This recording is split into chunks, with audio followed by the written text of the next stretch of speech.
اور آپ صلی اللہ علیہ وسلم نے اپنی مثال دیتے ہوئے فرمایا وَأَنَا خَيْرُكُمْ لِأَهْلِي، اور میں تمہارے میں سے سب سے اچھا ہوں اپنے گھر والوں، انا خیرکم لأہلی، اور تم سب کی نسبت میں اپنے گھر والوں کے لیے سب سے اچھا ہوں۔ عام طور پر ایک اچھے انسان کو اس کے اخلاق اور معاملات سے پہچانا جاتا ہے کہ اس کی گفتگو کیسی ہے، اس کے میل ملاپ کا طریقہ کار کیا ہے، اس کا بولنے کا طریقہ کیا ہے، وہ خوشی میں کس طرح ریئیکٹ کرتا ہے، وہ غم میں کیسے ریئیکٹ کرتا ہے، وہ خوف کے موقع پر، وہ مختلف کیفیات کے موقع پر کس طرح بہیو کرتا ہے۔ دوسری طرف یہ بھی ہے کہ ہمارا سب سے زیادہ واسطہ اپنے گھر والوں سے پڑتا ہے۔ ہم دن رات ان کے سامنے ہوتے ہیں، ہم پریٹینڈ نہیں کر سکتے، ہم ان کے سامنے کچھ اور نہیں بن کے دکھا سکتے، ہم وہی ہوتے ہیں جو ہوتے ہیں۔ اور چونکہ ایک لمبا عرصہ ان کے ساتھ گزرتا ہے تو وہ ہماری اچھائیوں برائیوں دونوں سے واقف ہو جاتے ہیں، ہماری کمزوریوں سے بھی اور ہمارے اسٹرینث جو ہیں ان سے بھی واقف ہو جاتے ہیں۔ اس لیے اچھائی کا یہ معیار اچھا خاصا کڑا معیار ہے، اور اس پر پورا اترنا ایک مشکل کام ہے۔ جن لوگوں سے ہمارا تھوڑے دیر کے لیے میل جول ہوتا ہے، اگر ان کی کوئی بات بری بھی لگ جائے تو ہم عام طور پر درگزر کر جاتے ہیں اور کہتے ہیں تھوڑی دیر کی تو بات ہے، چلو چھوڑو جانے دو۔ اگرچہ جب باتیں بری پختہ ہو جائے تو وہاں بھی انسان کچھ نہ کچھ دوسرے کو تکلیف دے ہی دیتا ہے، لیکن خصوصی طور پر جب انسان کسی ایسے ماحول میں ہو کہ جہاں دن رات کا واسطہ ہے تو وہاں پر بہت ساری چیزیں برداشت کرنا بہت مشکل بھی ہو جاتا ہے، لیکن یہ ناممکن نہیں۔ اگر یہ ممکن نہ ہوتا تو نبی صلی اللہ علیہ وسلم یہ معیار نہ دیتے، یہ کرائٹیریا نہ دیتے کہ کس طرح اپنے آپ کو پرکھو۔ حسن بصری کہتے ہیں کہ اللہ کے نزدیک پسندیدہ بندے وہ ہیں جو اپنے اہل و عیال کو سب سے زیادہ فائدہ پہنچانے والے ہیں۔ عموماً ہوتا ہے کہ جس کی طرف سے ہمیں تکلیف پہنچتی ہے پھر ہمیں اس کے ساتھ احسان کرنا بھی زیادہ مشکل لگتا ہے، اس کے ساتھ بھلائی کرنا بھی مشکل لگتا ہے۔ بڑی بڑی خیر و بھلائی تو کیا ہم ایک اسمائل پاس کرنا بھی اپنے لیے مشکل سمجھتے ہیں، جس سے گھر میں ناراضگی ہو، خصوصاً شوہر بیوی کے درمیان کے تعلقات، تو اس میں کتنا مشکل ہو جاتا ہے کہ اگر کوئی بات بری لگ گئی یا کسی بات پر ناراضگی ہو گئی تو پھر ہم دوبارہ جلدی سے اچھے ہو کر مسکراہٹ کا ہی صدقہ کرتے ہیں، حالانکہ اگر اسی سے شروع کر لیں تو بہت سے معاملات آسان بھی ہو سکتے۔ اب یہ ہے کہ گھر والوں کے ساتھ اچھے معاملے یا ان کے حقوق کا خیال رکھنے کو سب سے بہترین اس لیے بھی بتایا گیا کہ ان کا حق ادا کرنا ہم پر فرض ہے، یعنی مرد پر فرض ہے کہ وہ اپنی بیوی کے نام نقطے کا خیال رکھے یا اس کو ایک پروٹیکشن فراہم کرے یا ایسا ماحول دے کہ جس میں وہ باعزت پرسکون زندگی بسر کر سکے۔ یہ شوہر کی ذمہ داریوں میں سے، اس لیے جب وہ اپنی یہ ذمہ داری پوری کرتا ہے تو اس کے لیے اجر بھی بڑا ہے۔ ابن عباس کہتے ہیں کہ نبی صلی اللہ علیہ وسلم نے فرمایا تم میں سب سے بہتر وہ ہے جو اپنی بیویوں کے لیے اچھا ہے۔ ایک نہیں، ایک سے زائد روایات ہیں کہ جس سے پتہ چلتا ہے کہ اچھائی کا معیار گھر والوں کے ساتھ اچھا ہونا ہے۔ اچھا ہونے کے لیے کیا کیا کرنا پڑتا ہے؟ اس میں سب سے پہلی چیز یہ ہے کہ شوہر اپنی بیوی سے محبت کرتا ہے۔ محبت اللہ ہی دلوں میں ڈالتا ہے، لیکن کوشش بھی کرنی پڑتی ہے۔ اس کوشش میں پہلی چیز یہ ہوتی ہے کہ انسان دوسرے کی اچھائیوں پر غور کرے، اس کی برائیاں، اس کی کمزوریاں اگرچہ سامنے ہوں لیکن پھر بھی ان سے آنکھ بند کر لے اور جو دوسرے کی خوبیاں ہیں ان کو سامنے رکھے تو ایک دم دل بہتر ہو جائے، دوسرے کے احسان بھی یاد رکھے۔ اور پھر خصوصاً اس وقت چونکہ خواتین میرے سامنے ہیں تو اس میں شوہر کی محبت حاصل کرنے کے لیے مطالبہ یا شکوہ یا شکایتیں یا ناراضگی یا ایٹیٹیوڈ دکھانا یا موڈ آف کرنا یہ فائدہ نہیں دیتا، وہاں دل جیتنا پڑتا ہے۔ جہاں مرد پر لازم ہے کہ وہ اپنی بیوی سے محبت کرے، بیوی کے لیے بھی لازم ہے کہ وہ شوہر کو سب سے زیادہ امپورٹنس دے، سب سے زیادہ اہمیت دے، حتیٰ کہ شوہر کے معاملے میں والدین کی بات بھی نہ مانے۔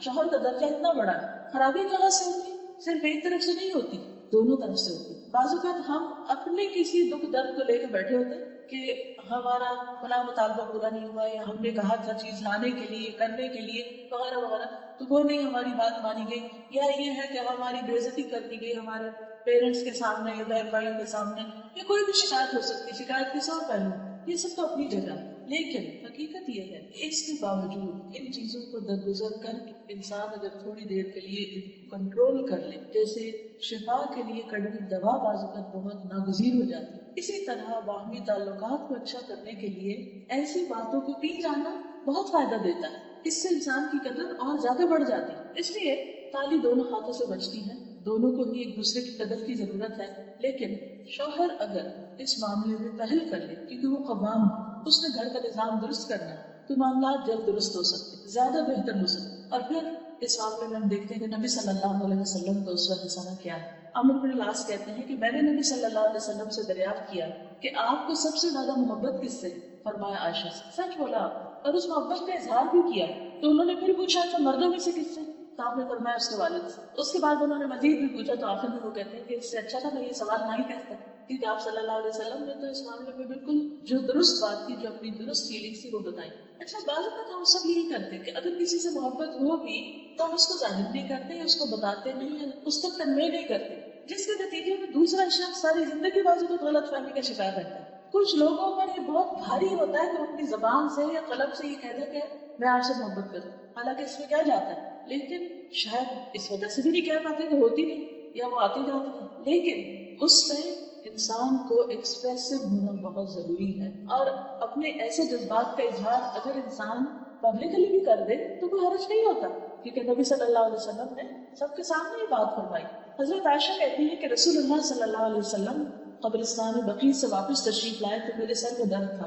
میں نے کہا ہے میرا سر پھٹا جا رہا ہے. آپ نے فرمایا تمہارا نہیں بلکہ میرا سر پھٹا جا رہا ہے. پھر فرمایا عائشہ اگر تم مجھ سے پہلے فوت ہو گئی تو تمہیں کوئی نقصان نہ ہوگا، تمہارے سارے کام میں خود کروں گا، تمہیں غسل دوں گا، تمہیں کفن پہناؤں گا، تمہاری نماز جنازہ پڑھاؤں گا اور تمہیں خود دفن کروں گا. اب شدید درد تھا آپ کو، اور آپ کو معلوم ہے کہ نبی صلی اللہ علیہ وسلم کا درد دوسرے انسانوں کے مقابلے میں دگنا ہوتا تھا. اس درد کے عالم میں، اس تکلیف کے عالم میں، جبکہ حضرت عائشہ کو بھی تکلیف ہے، آپ کیا فرماتے ہیں؟ اپنے کیئر اینڈ کنسرن شو کرتے ہیں، کیونکہ جب انسان بیمار ہوتا ہے نا تو موت بہت یاد آتی ہے. اور آپ بقیع سے واپس آ رہے تھے، قبرستان سے واپس آ رہے تھے، تو اس موقع پر حضرت عائشہ کو کس قدر تسلی دیتی کہ میں صرف دنیا میں نہیں بلکہ تمہارے فوت ہونے کے بعد بھی تمہارے سارے کام کروں گا اور خود کروں گا. یہ جملہ کتنا بہترین جملہ ہے. ہم لوگ کیا عام طور پر موت کا ذکر کرنا برا سمجھا جاتا ہے، اور اگر کوئی شوہر ان الفاظ میں محبت کا اظہار کر دے تو وہ بیوی الٹا لے گی اور کہے گی اچھا تو میرے مرنے کے انتظار میں. بہرحال یہاں بھی آپ دیکھیے کہ الفاظ سے اظہار ہے، اور بعض اوقات صرف محبت نہیں بلکہ کیئر، کنسرن، خصوصاً اگر کوئی بیمار ہو، اگر شوہر بیمار ہو، بیوی بیمار ہو یا تکلیف میں ہو. عام حالات میں تو ٹھیک ہے، ہر کوئی اچھی بات کر سکتا ہے، لیکن بیماری کی حالت میں، دکھ درد کی حالت میں اچھے الفاظ منہ سے نکالنا اور مشکل ہو جاتا ہے. حضرت عائشہ فرماتی ہے کہ میں حیض کی حالت میں پانی پیتی اور برتن نبی صلی اللہ علیہ وسلم کو دے دیتی، یعنی گلاس جس میں بھی پانی پیتی.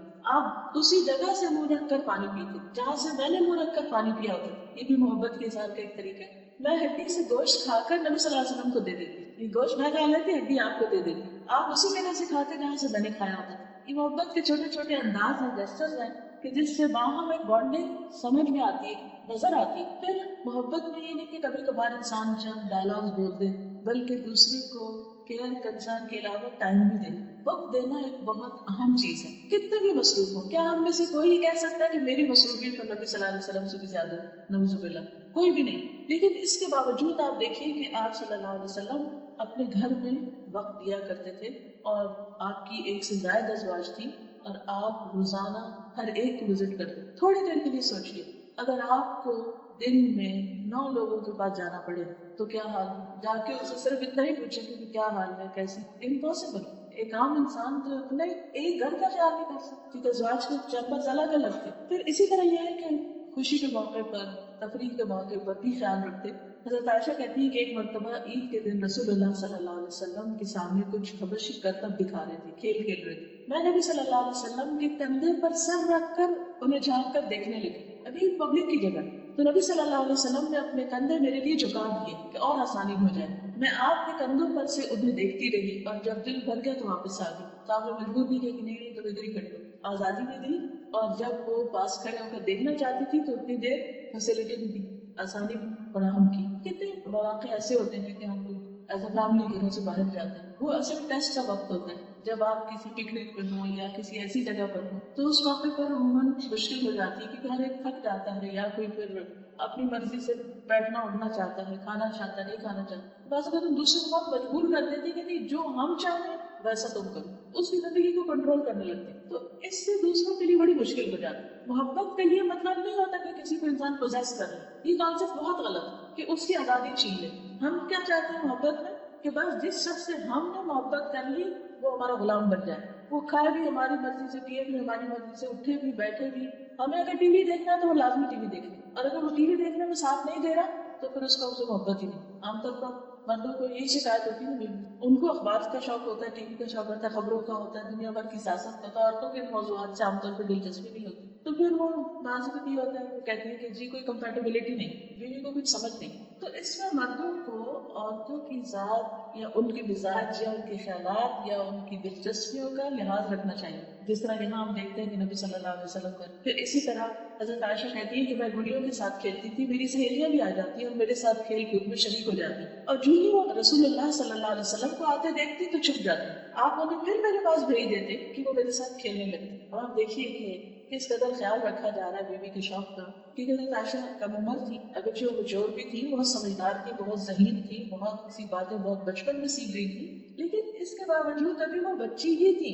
آپ نے دیکھا ہوگا نا کئی بچے بہت چھوٹی عمر میں قرآن حفظ کر لیتے ہیں اور بہت سمجھدار اور میچور ہو جاتے ہیں، لیکن وہ اپنا کام بھی کرتے ہیں، پھر تھوڑی دیر کے بعد کھیل کود بھی لگ جاتے ہیں. تو ہم ان سے کیا ایکسپیکٹ کرتے ہیں کہ بس اب یہ ہر چیز بڑوں کی طرح بہیو کرے؟ نہیں، ضروری نہیں ہوتا، کیونکہ ہر ایج کے کچھ تقاضے ہوتے ہیں، کچھ پسند اور ناپسند ہوتی، کچھ انسانی ضروریات ہوتی. نبی صلی اللہ علیہ وسلم سے بڑھ کر کون حکمت والا تھا اور کون نفس شناس تھا اور کون انسانوں کی ضروریات کا خیال رکھنے والا تھا، اور وہ اپنے گھر میں کیسے نہ رکھتے.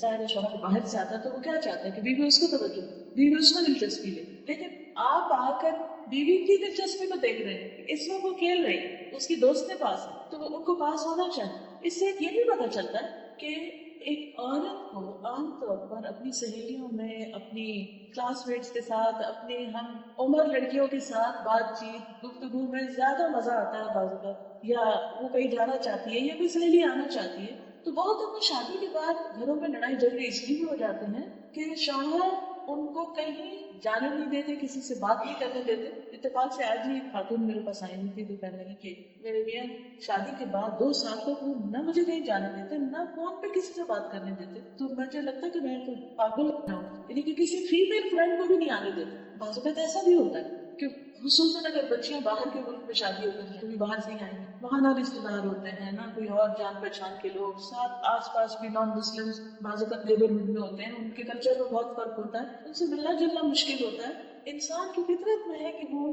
دوسروں کے ساتھ گھلے ملے، مل جل کے رہے، دوسروں کے ساتھ میل ملاقات اس کا رہے، کیونکہ مردوں کے لیے تو باہر بہت سے ایکسپوجر ہوتا ہے، اور کچھ نہیں تو 5 وقت اگر وہ مسجد نماز پڑھنے جاتے ہیں تو وہیں اپنی بہت سی باتیں شیئر کر لیتے ہیں. تو اسی طرح خواتین کو بھی ضرورت ہوتی ہے کہ وہ اپنی ہم جنس خواتین کے ساتھ گفتگو کریں، کیونکہ عموماً عورتیں زیادہ بولتی ہیں. بعض تحقیقات سے یہ بات پتہ چلتی ہے کہ ایک عورت کو دن میں کم از کم 70,000 لفظ بولنا جب جا کے اس کی سیٹسفیکشن ہو. اب جب تک وہ بول نہیں چکتی تو وہ چپ نہیں بیٹھ سکتی، اس سے بولنا ہی نہیں. مرد عموماً خاموش طبع ہوتے ہیں، ایکسیپشنل کیسز الگ ہیں. اب جو مرد گھر میں آتے ہیں تو وہ تو بولتے نہیں، وہ سارے دن کی انتظار میں بیٹھے، شوہر آئے گا کھانا کھائے گا، وہ اخبار اٹھائے گا سو جائے گا، اس کو تو اتنی باتیں نہیں آتی. اور اگر وہ باہر کی شیئر بھی کرے گا تو وہ بیوی کی دلچسپی ہی نہیں. تو یہ عورت کی بہت فطری ضرورت ہے کہ وہ اپنی جیسی، اپنی پسند کی، اپنے مزاج سہیلیوں کے ساتھ بات چیت کرے، کیونکہ وہ کپڑے کی بھی کرے گی، زیور کی بھی کرے گی، ریسیپی شیئر کرے گی، وہ بچوں کے مختلف مسئلے مسائل بھی ڈسکس کرے گی، اور اس سے اس کی مینٹل گروتھ ہوتی ہے، میچورٹی ہوتی ہے، اس کے کام کی نوعیت کے اعتبار سے اس کی یہ ضرورت ہوتی ہے. تو جو شوہر اپنی بیویوں کو ہر طرف سے بند کر لیتے ہیں، اپنے ہی کنٹرول میں رکھتے ہیں، حتیٰ کہ بعض اوقات ماں باپ سے بھی نہیں ملنے دیتے، یہاں تک بھی ظلم دیکھا گیا ہے، خاص روک دیا جاتا ہے کہ نہیں ماں باپ سے بھی نہیں ملنا. تو اب کیا ہوتا ہے، بیوی کا لیول بریک ڈاؤن ہوتا ہے، اس کو فٹس پڑنے لگتے ہیں، اس کو بیمار ہونے لگتی ہے، وہ ڈپریشن میں آنے لگتی ہے، اور اس سے اور معاملات خراب ہوتے ہیں. اس لیے ہر معاملے میں اعتدال ضروری ہے. اور کوئی بھی خاتون کسی خاتون سے صرف شوہر کی اور سسرال کی برائیاں کرنے کے لیے دوستی کرے، کیونکہ وہ تو یہی ہوتا ہے کہ اٹھایا فون اور کہا ساس نے یہ کیا، فلاں نے یہ کیا، فلاں نے یہ کیا. یہ بھی انتہائی غلط ہے، یہ رویہ بھی سخت ناپسندیدہ ہے. تو دونوں ہی طرف سے اعتدال ضروری ہے. پھر اسی طرح نبی صلی اللہ علیہ وسلم اس حد تک خیال رکھتے تھے کہ کبھی کبھار دوڑ بھی لگاتے تھے حضرت عائشہ کے ساتھ. حضرت عائشہ کہتی ہے کہ وہ ایک سفر میں نبی صلی اللہ علیہ وسلم کے ساتھ تھی، میں نے آپ کے ساتھ پیدل دوڑ لگائی اور میں جیت گئی. پھر میرا جسم بھاری ہو گیا، میں نے آپ کے ساتھ پھر دوڑ لگائی، اس مرتبہ آپ جیت گئے. تو آپ نے فرمایا آج کی یہ جیت پچھلی ہار کا بدلہ ہے، میں نے بدلہ لے لیا، مذاق نہیں کہا. تو اب آپ دیکھیے کہ آج کے دور میں کوئی بھی مذہبی شخص یا دیندار شخص اس سے یہ توقع نہیں کی جا سکتی کہ وہ اپنی بیوی کے ساتھ کہیں دوڑ لگائے یا کسی کھیل میں شریک ہو یا اس کو کھیل دکھائے.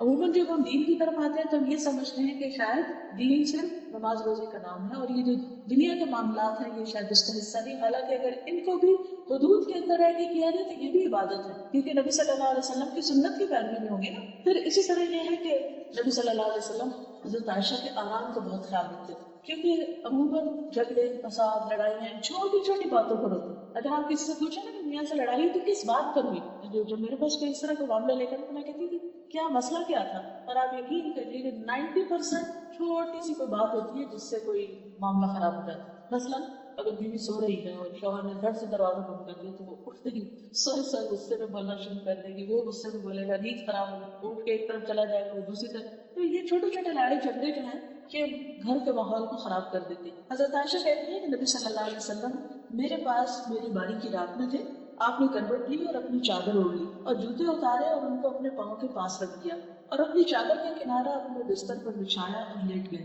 اور آپ اتنی ہی دیر ٹھہرے کہ آپ نے گمان کر لیا کہ میں سو چکی ہوں. آپ نے آہستہ سے اپنی چادر لی اور آہستہ سے جوتا پہنا, آہستہ سے دروازہ کھولا اور باہر نکلے, پھر دروازے کو آہستہ سے بند. یعنی ہر چیز آہستہ سے, جوتے آہستہ سے اتارے, جوتے آہستہ سے پہنے, دروازہ آہستہ کھولا, دروازہ آہستہ بند, آہستہ سے باہر نکلے. کتنے شوہر اور بیوی ہیں جو سوتے ہوئے ایک دوسرے کے لیے اتنے کیئرنگ ہو کہ دوسرا شخص سو رہا ہے تو مجھے اس کو ڈسٹرب نہیں کرنا. کچھ لوگوں کو نیند بڑی مشکل آتی ہے, کچھ کو نیند ایک دفعہ کھل جائے تو ان کو دوبارہ نیند نہیں آتی, کئی طرح کے نفسیاتی مسائل ہوتے ہیں. تو ایسی صورت میں دوسرے کا لحاظ رکھنا اور دوسرے کو اپنی ذات سے تکلیف نہ دینا, یہی گھریلو زندگی میں خوشحالی کا راز ہے. پھر اسی طرح آپ دوسروں کو بھی اس بات کی تلقین کرتے تھے کہ عورتوں کے ساتھ نرمی کا سلوک کیا جائے. حضرت انس کہتے ہیں کہ نبی صلی اللہ علیہ وسلم اپنی ازواج مطہرات کے پاس تشریف لائے. اونٹ ہانکنے والا اونٹوں کو تیز ہانک رہا تھا, جیسے کوئی ڈرائیور تیز ڈرائیو کر رہا ہو, جھٹکے لگ رہے ہیں اور دھکے پڑ رہے ہیں. اس کا نام اندشا تھا. آپ نے فرمایا اے اندشا تیری خرابی ہو, تم اونٹوں کو آہستہ آہستہ چلاؤ, نازک آپ گینے سوار ہیں. ویحک یا اندشا سوفت بالقواریر, قواریر کہتے ہیں کرسٹل کو, قواریر من فضة, یعنی خواتین جو ہیں ان کے دل شیشے کی طرح ہوتے ہیں, بہت جلدی ٹوٹتے. اور ایک حقیقت ہے کہ ہم سب اچھی طرح جانتے ہیں کہ چھوٹی سی بات بعض اوقات ہم محسوس کر لیتے, بعض اوقات بڑی بڑی باتوں کی پرواہ نہیں کرتے, کیونکہ ہمارے مزاج کے اندر جسمانی تبدیلیوں کی وجہ سے بھی کئی تبدیلیاں آتی رہتی ہیں, کبھی پوسٹ نیٹل اور کبھی پیدائش کے بعد, اور کبھی پریگنینسی میں, اور کبھی پیریڈ سے پہلے, اور کبھی اس کے بعد, اور کبھی پھر جب مینوپاز شروع ہو جاتا ہے, بڑھاپے کے مسائل, سو طرح کے مسائل ہوتے ہیں. عورت اپنی زندگی میں جسمانی اعتبار سے فزیکلی بہت ساری چینجز میں سے گزرتی ہے, تبدیلیوں میں سے اور حالت بدلنے سے. اس لیے بہت ضروری ہے کہ اس کے ان مخصوص حالات کا خیال رکھا جائے. پھر اسی طرح نہ صرف یہ کہ سواری کو آہستہ چلانے کے بعد, بلکہ سواری پر سوار کراتے ہوئے بھی آپ مدد دیتے. حضرت انس کہتے ہیں میں نے دیکھا کہ رسول اللہ صلی اللہ علیہ وسلم حضرت صفیہ کی وجہ سے اپنے پیچھے اونٹ کی کوہان کے گرد اپنی ابا سے پردہ کیے ہوئے تھے. جب وہ سواری پر سوار ہوتی تو آپ اونٹ کے پاس بیٹھ جاتے اور اپنا گھٹنا کھڑا رکھتے. حضرت صفیہ اپنا پاؤں آپ کے گھٹنے پر رکھ کے سوار ہوتی. آپ دیکھیے کہ کس قدر کیا ہے, کیونکہ کبھی آپ کسی اونٹ پہ سوار ہو, آپ کو معلوم ہوگا کہ اس کی سواری بہت مشکل ہے. تو ایون اونٹ پہ چڑھنا بھی ایک مشکل کام, بیٹھے ہوئے اونٹ پہ چڑھا جاتا ہے لیکن وہ بھی مشکل ہے. تو آپ صلی اللہ علیہ وسلم خود پاس کھڑے ہو جاتے, اپنا گھٹنا رکھتے, وہ اس پر ایک طرح سے سیڑھی بنا کے پھر اوپر چڑھتے. آج آپ دیکھیے کہ کون مرد ہوگا جو اتنے لاڈ کرے, اور پھر یہ پبلک میں ہو رہا ہے اور اس میں آپ کوئی شرمساری محسوس نہیں کر رہے ہیں, اور حضرت انس دیکھ بھی رہے ہیں کہ آپ کیا کر رہے ہیں, اور پھر اس کو آگے روایت بھی کرتے ہیں. یہ بھی سنت ہے, یہ چیزیں بھی نبی صلی اللہ علیہ وسلم کا طریقہ ہے. اگر ہم اپنے گھروں کے اندر چھوٹی چھوٹی چیزوں میں ایک دوسرے کے مددگار بن جائے تو بہت سے حالات اور معاملات درست ہو سکتے ہیں. پھر اسی طرح اپنے سے زیادہ دوسروں کی فکر کرنا, یہ بہت اہم ہے. حضرت انس کہتے ہیں کہ میں اور ابو طلحہ خیبر سے واپس آ رہے تھے اور نبی صلی اللہ علیہ وسلم کے پیچھے حضرت صفیہ سوار تھی کہ اچانک رسول اللہ صلی اللہ علیہ وسلم کی اونٹی پھسل گئی اور رسول اللہ صلی اللہ علیہ وسلم اور حضرت صفیہ دونوں گر گئے. ابو طلحہ تیزی سے وہاں پہنچے, کہنے لگے یا رسول اللہ, اللہ مجھے آپ پر قربان کرے, کوئی چوٹ تو نہیں آئی؟ آپ نے فرمایا نہیں, خاتون کی خبر لو, یعنی مجھے چھوڑو, ان کی خبر لو. چنانچہ ابو طلحہ اپنے چہرے پر کپڑا ڈال کر ان کے پاس پہنچے اور حضرت صفیہ پر کپڑا ڈال دیا.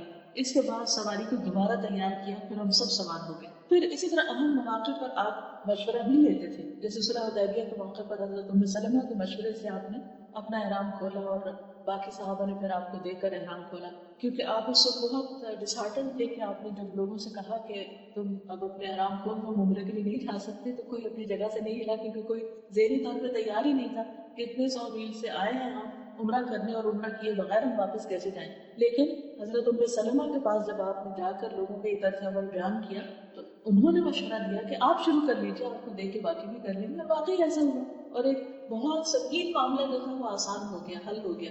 پھر اسی طرح یہ ہے کہ نبی صلی اللہ علیہ وسلم جب آخری عمر میں بیمار ہوتے ہیں تو اس بیماری میں بھی اپنے ازواج کا خیال رکھتے ہیں۔ ہشام اپنے والد عروہ سے روایت کرتے ہیں کہ رسول اللہ صلی اللہ علیہ وسلم اپنے مرض الموت میں بھی ازواج مطہرات کی باری کی پابندی کرتے تھے، البتہ یہ دریافت فرماتے کہ کل مجھے کہاں ٹھہرنا، کل کو میں کہاں ہوں گا، کیونکہ آپ حضرت عائشہ کی باری کے خواہشمند تھے۔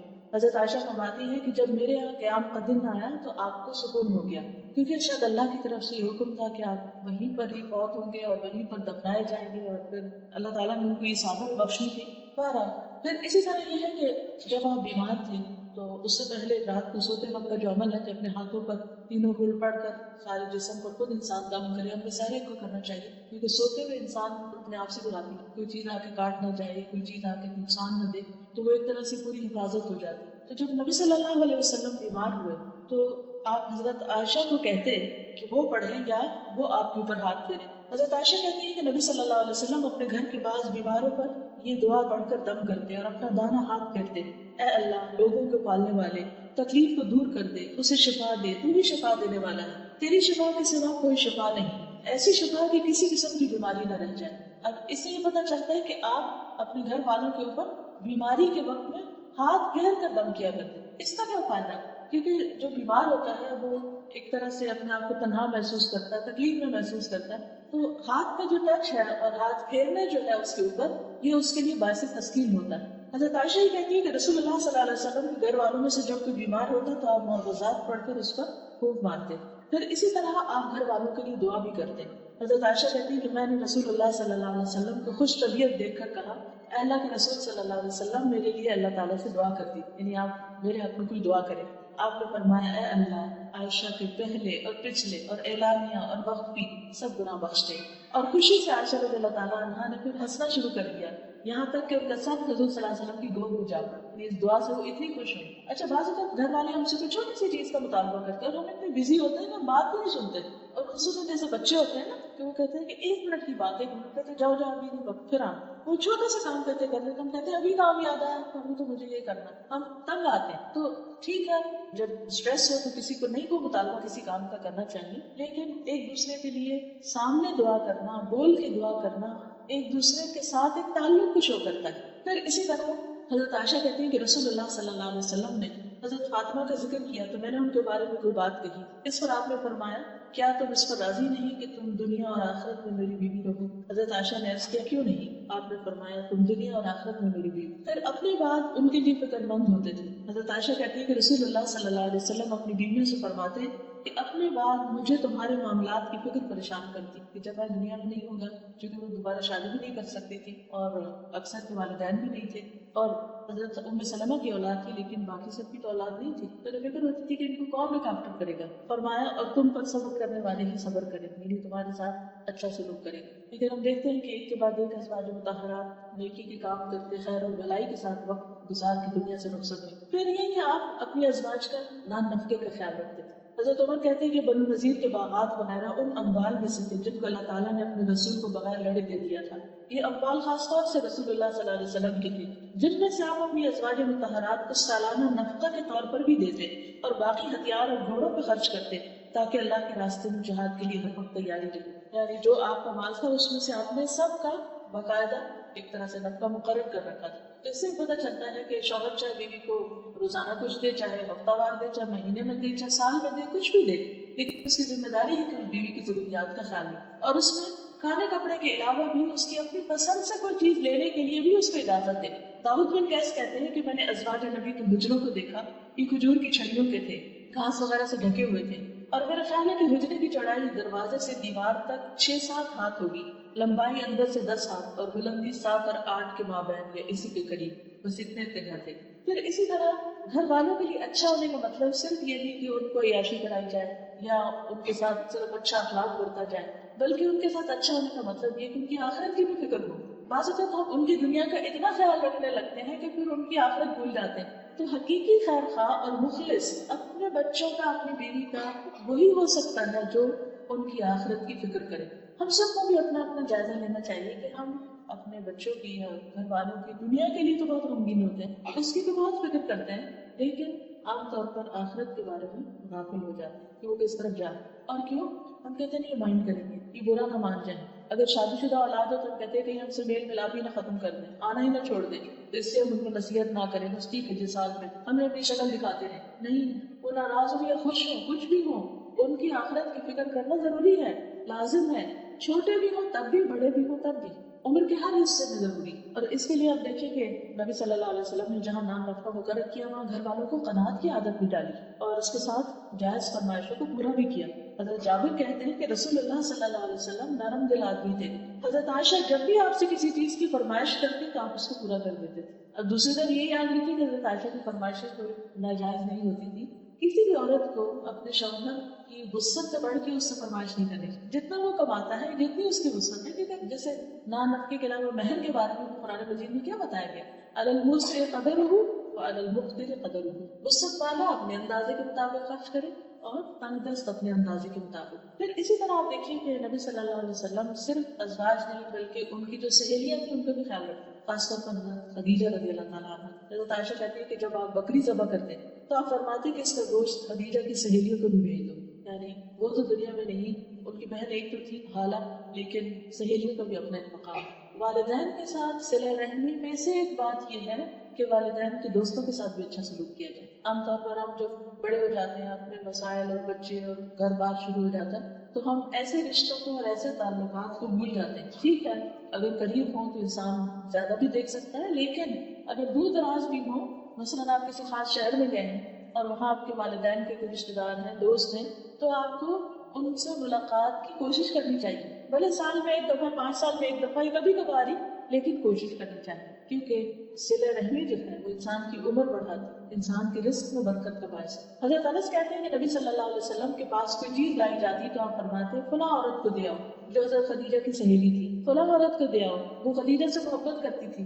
سمجھیے کہاں تک کیئر اور کنسرن۔ حضرت عائشہ کی سہیلیوں کو تو کھیلنے کے لیے کہتے تھے کہ آپ آؤ کھیلو، حضرت خدیجہ جو بہت ہو چکی تھی ان کی سہیلیوں کو ہدیے وغیرہ بھجوایا کرتے تھے۔ پھر اسی طرح یہ ہے کہ حد الوسع گھر کا ماحول خوشگوار رکھنے کی کوشش کرتے تھے، پھر گھر کے کام کاج میں تعاون کرتے تھے۔